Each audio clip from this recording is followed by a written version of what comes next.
சார்ந்த பெரியவர்களே, அருமை தாய்மார்களே, இவ்வூரை சார்ந்த நாட்டாவி தர்மகர்த்தா அவர்களே, விழா கமிட்டி தலைவர் அவர்களே, பஞ்சாயத்து தலைவர் அவர்களே, மற்றும் உயர்திரு காவல்துறை அதிகாரி அவர்களே, அன்பர்களே, நண்பர்களே, இளைஞர் நற்பணி மன்றத்தார் அவர்களே, உங்கள் அத்தனை நமது கரூர் நாடக நடிகர் சங்கத்தின் சார்பாக நமது அன்பு மாமா ராஜ நடிகருமாகிய மரவடியை சேர்ந்த வீரப்பன் அவர்கள் கலைக்குழுவின் சார்பாக நன்றி நன்றி வணக்கம்.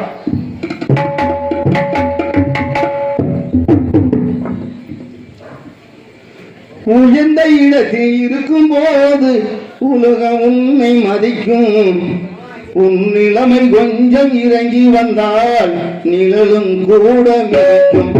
மதியாத தலைவாசல் மிதியாதே என்று வானமுள்ள மனிதனுக்கு அம்பை சொன்னது அது அர்த்தம் உள்ளது. சிவன்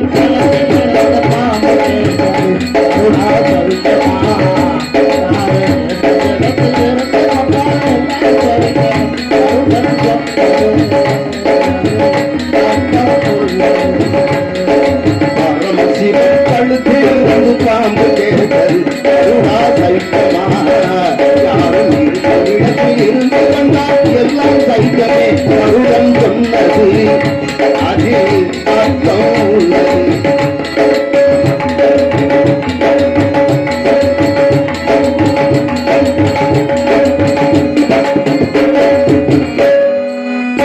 போல சக்கரங்கள் இரண்டு மட்டும் வேண்டும். அது இரண்டில் ஒன்று சிறியதென்றால் எந்த வண்டி ஓடும்? வண்டியோட சக்கரங்கள் இரண்டு மட்டும் வேண்டும். இரண்டில் ஒன்று சிறியதென்றால் எந்த வண்டி ஓடும்? வண்டியோட சக்கரங்கள் இரண்டு மட்டும் வேண்டும். அது இரண்டில் ஒன்று சிறியதென்றால் எந்த வண்டி ஓடும்? உன்னை போல அளவோடு உறவாட வேண்டும். உயர்ந்தாலும் தாழ்வோடும் உறவு கொள்வது அது அர்த்தம் உள்ளது. பரமசிவன் பாம்பு கேட்டது அருணா சைத்தமான யாரும் இருக்கிற இடத்தில் இருந்து வந்தால் எல்லாம் சைத்தமே அருணன் சொன்னது அதில் அர்த்தம் உள்ளது.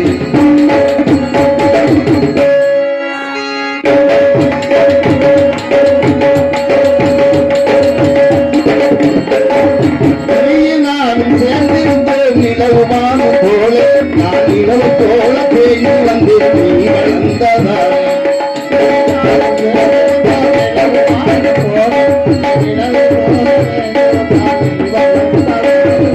நீயும் நானும் சேர்ந்திருந்தோம். நிலவுமானும் போல நான் நிலவு போல பேசி வந்தேன். நீ வளர்ந்ததால் என்னை பார்த்து கேள்வி செய்யும் போது நிம்மதியேது கணவன் சொன்னது அது அர்த்தம் உள்ளது. சிவன் கண்டத்திலிருந்து பாம்பு கேட்டது அருணா சைக்கியமா யாரும் இருக்கும் இடத்தில் இருந்து வந்தால் எல்லோருமே கருடன் சொன்னது அது அர்த்தம் உள்ளது. அது அர்த்தம் உள்ளது. ஆனால் நீர்வளம், நிலவளம், குடிவளம், செல்வளம் என்று ஒருங்கே அமைய பெற்ற அர்த்தாவரின் நாட்டை என்னுடைய முப்பாட்டனாகிய சந்தர மகாராஜன் விஷ்ணு வீரியன் பீஸ்வர் என்று சொல்லப்பட்ட மூவரும் ஆண்டு வந்தார்களாம். அப்படி ஆண்டு வரும் தருணத்திலே அந்த அர்த்தாவரின் நாட்டை அறிந்தவர்கள் சீரும் செல்வாக்கோடு வாழ்ந்து வரும் தருணத்தில் ஆகவே அன்னவர்களுக்கு தக்க வயதான ஒரு காலத்தில் இந்த ஆஸ்திரேலிய நாட்டை நமக்கு வயதாகிவிட்டது. ஆகவே இந்நாட்டை மறுபடி தரித்து வைக்க வேண்டும். நமது சந்திரகுலத்திலே பிறந்தவர்களுக்கு உதித்தவர்களுக்கு அதாவது மறுபடி சூட்டி வைக்க வேண்டும். யாருக்கு மறுபடி சூட்டலாம் என்றால் அவர்கள் திட்டத்தை தீட்டினார்கள்.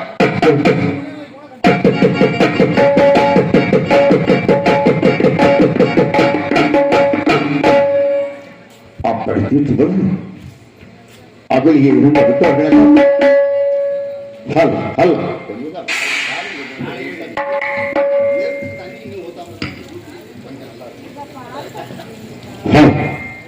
ஆகவே அப்பொழுது சிந்தித்தார்களாம். அதாவது இந்த கோவில் ஆட்டை ஆள்வதற்கு தகுதியுடையவர்கள் யார்? பாண்டு மன்னனுடைய மக்கள் 5 இருக்கிறார்கள். திருவராட்சியன் என்று சொல்லப்பட்டவர்கள் அண்டவருக்கு 101 மைந்தர்கள் இருக்கிறார்கள். இவர்களுக்குள்ளே யாருக்கு இந்த நாட்டை மணிமுடி தரித்து வைத்தால் நன்றாக இருக்கும், நன்றாக ஆட்சி புரிவார்கள், மக்களை அண்டவர்களால் பார்ப்பார்கள் என்று சிந்திக்கும் பொழுது அப்பொழுது அவையிலே இருந்த அனைவரும் சொன்னார்களா? எப்படி என்றால் பாண்டு மன்னனின் மைந்தர் 5 மூத்தவனாகிய தருமனுக்கே மறுபடி சொல்லலாம் என்று சொன்னார்கள்.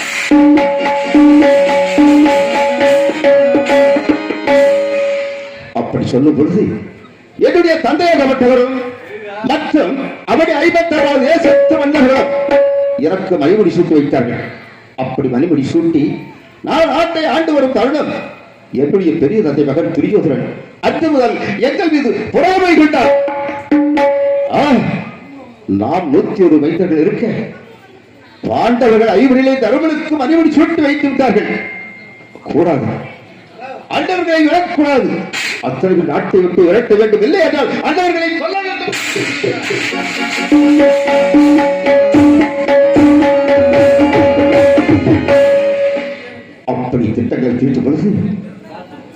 வழியாக அண்டவன் என்ன செய்கிறான்?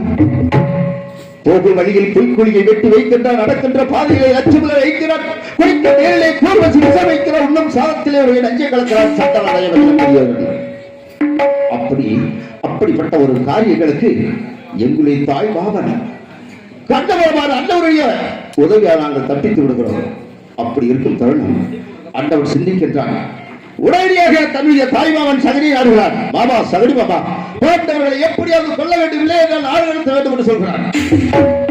உடனடியாக சகனி சொல்கிறான், பெரியவரா, அதாவது வாரணபுரம் என்று இருக்கிறது அல்லவா, அந்த வாரணபுரத்திலே பாண்டவர்களை கொல்ல வேண்டும் என்பதற்காக எளிதிலே தீப்பற்றக்கூடிய ஒரு ஆளுக்கு மாளிகையை கட்ட என்று சொல்கிறார்.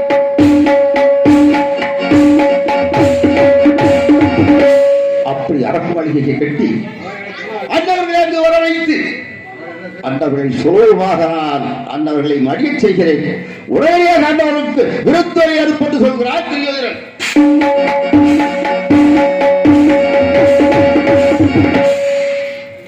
அப்பொழுது எங்களுக்கு விருந்துரை அனுப்புகிறார் எங்களுடைய பெரிய ராஜ மகன் துரியோதனன். அப்படி அனுப்புகின்ற நேரத்திலே நாங்கள் அண்ணன் தம்பிகள் ஐவருமே செல்கிறோம். அங்கு சென்ற உடனே, அண்ணா வாருங்கள், அமருங்கள், உறவு எல்லாம் ஒண்ணுங்கள், ஓய்வெடுத்திருங்கள் என்று கூறுகிறான். அப்பொழுது ஓய்வெடுத்திருக்கின்ற நேரத்தில் அண்ணன் சொல்கிறான், துரியோதனன் தன்னுடைய தம்பி துரியோதனனை அழைத்து, டேய் தம்பி துரியோதனா, பாண்டவர்கள் ஐவரும் வந்து அரக்கு மாளிகையில் அமர்ந்திருக்கிறார்கள். அண்ணவர்களை இதே சமயத்தில் அண்ணவர்களை எரித்து சமமாக்கி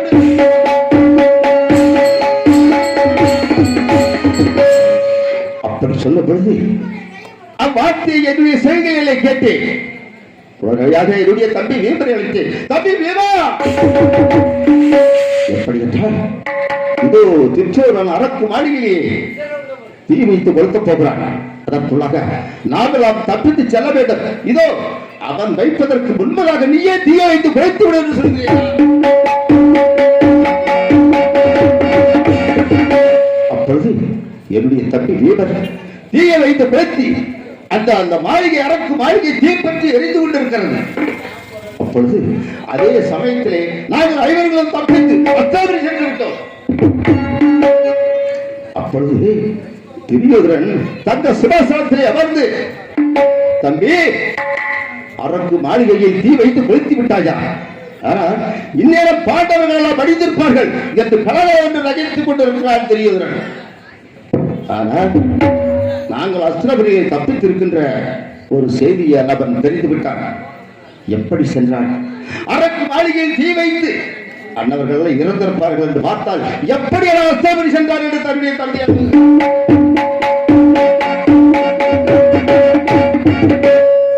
பிறகு மறுபடியும் எங்களுக்கு விருந்தொலையை கொடுத்து அழைப்பு வைக்கிறார். நாங்கள் ஐவரும் செல்கிறோம். சென்ற உடனே முன்போல சாப்பிட்டு இழப்பாரி தாப்போல தலைத்து சைனத்திருக்கின்ற வேலையை அண்ணா சற்று நேரம் பொழுது போவதற்கு ஒரு பகடை ஆடுவோம் வார்கள் என்று அழைக்கிறாங்க. அப்பொழுது நாங்களும் கருத்தது தண்ணி வெளுத்தது வாழற்றி எட்டி பகடையாடும் மாளிகைக்கு சென்றோம். அந்த பகட மாளிகைக்கு சென்ற உடனே அண்ணவர் சொல்கிறார், அண்ணா நமக்குள்ளாக பகடை சாதாரணமாக ஆடக்கூடாது. எப்படி என்றால் ஒரு பந்தய வச்சு பகடை ஆட வேண்டும். அந்த பகடை ஆட்டத்திலே தாங்கள் ஐவர்களை வெற்றி அடைந்தால் அஸ்திரபுரி நாட்டை தாங்கள் ஆண்டு கொள்ளலாம். அப்படி பகடை ஆட்டத்திலே தோல்வி அடைந்தால் நீங்கள் அஸ்திரபுரி நாட்டை விட்டு 12 வருடம் நாடு நகரம் பொன் பொருள் அத்தனையும் இழந்துவிட்டு 12 வருட வனவாசம் செல்ல வேண்டும். 13வது வருடம் ஐகாவாசம் செல்ல வேண்டும். அங்கு சென்று ஒருவருக்கும் தெரியாமல் மறைத்து வாழ்ந்து மீண்டும் அஸ்திரபுரி நாடு வந்தால் பங்குள்ளபடி பகுதி நாடு ஒடுக்கப்படும் என்று தெரிவித்து விட்டார். ஆகவே உடனே நாங்கள் பகலை ஆட்டத்திலே தோல்வியுற்ற ஒரு காரணத்தினால் எங்களுடைய நாடு நகர பொறுப்போம் அத்தனையுமே அந்தபடி பறித்துக் கொண்டு எங்களை காணும் அனாவசியமாக விரட்டிவிட்டார். அப்பொழுது நாங்கள் அண்ணன் தம்பிகள் ஐவரும் துரோபதா 6 பேரும் நாங்கள் புறப்பட்டு செல்லும் பொழுது அந்த துரியோதனன் தன்னுடைய தம்பி துரியோதனனை அழைத்து துரோபதா என்ற பெண்ணை அழைத்து வந்து சமையை நிற்க வைத்து துயிலுரிகிறான் சண்டான்.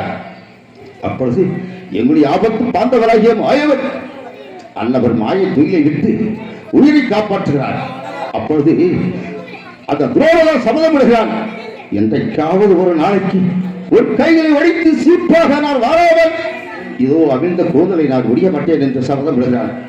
என்னுடைய தம்பி வீமசேனன், அண்ணா அண்டவருடைய மார்பை பிளந்து மணி குரலை உருகி மாலையாக அடியவலா, இதோ இந்த ஓடுகிற அருவியை நான் என்னுடைய கையால் அள்ளி நான் ஜலமறந்தப்பட்டேன் சத்தியம் என்று சபதப்படுகிறான். அப்பொழுது வேண்டாம் தம்பி, பொறுத்தவர் பூமியாழ்வார் துங்கினவர் காடாழ்வார் வேண்டாம் என்று என்னுடைய தம்பிமார்களுக்கு புத்திமதியை சொல்லி நான் அழைத்து வந்து இப்பொழுது 1வது சூரியவனம், 2வது ராமரிஷி வனம், 3வது முருக்கமாசி வனம், 4வது கேந்திரவன் வனம், 5வது சாய்ந்தவாரிசி வனம், 6வது காமதேவன் பார்வனம், 7வது ஏலகன்ய வனம், 8வது குருவகரிசி வனம் என்று சொல்லப்பட்ட இந்த வனத்திலே குருவக ரிஷிவர் என்ற வனத்திலே பர்ணசாலை அமைத்து நாங்கள் வாழ்ந்து வருகிறோம். அப்பொழுது என்னுடைய தம்பிமார்கள், அண்ணா இந்த பர்ணக சாலையில் அமர்த்திருங்கள், நான் தங்களுக்கு காட்டுக்கு சென்று தாங்கள் பசி அறுவதற்கு காய்கறிகளை பறித்து வருகிறேன் அண்ணா என்று சென்றவர்கள் காணவில்லை. அதற்குள்ளாக என்னுடைய தம்பிமார்களை அழைத்து நான் அடுத்த வாரம் புறப்பட வேண்டும்.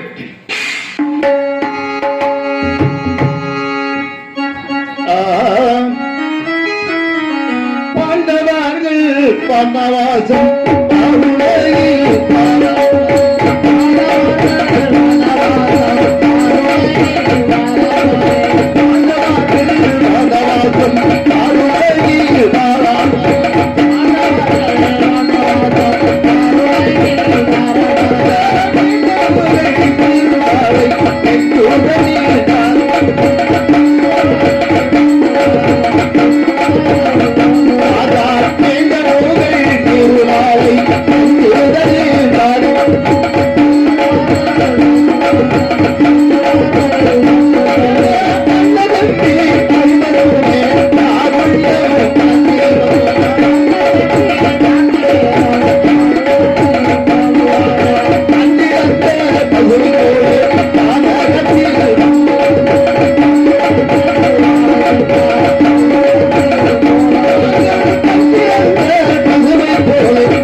இவ்வட்டமாக பரமாய் மனம் கடந்து நாங்கள் வந்து கொண்டிருக்கிறோம். இருப்பினும் அந்த துரியோதனன் கூறினார், தருமண்டா ஒரு வருடம் ஒரு வனத்தில் இருக்க வேண்டும், மறுவருடம் பிறக்கிறது என்றால் மறுவரும் சென்றுவிட வேண்டும், இல்லை என்றால் மீண்டும் 12 வருடம் வன சஞ்சாரம் செய்ய வேண்டும் என்று கூறினார். ஆகினால் இதோ என்னுடைய தம்பிவர்கள் அழைத்து நான் அதிக சீக்கிரமாக அடுத்த வாரம் புறப்படுகிறேன். யாருக்கு தம்பிவர்களே, தம்பி ரீமா, அச்சா, நமோ, சயாதேவா, அனைவரும் வாருங்கள் தம்பி, வாருங்கள்.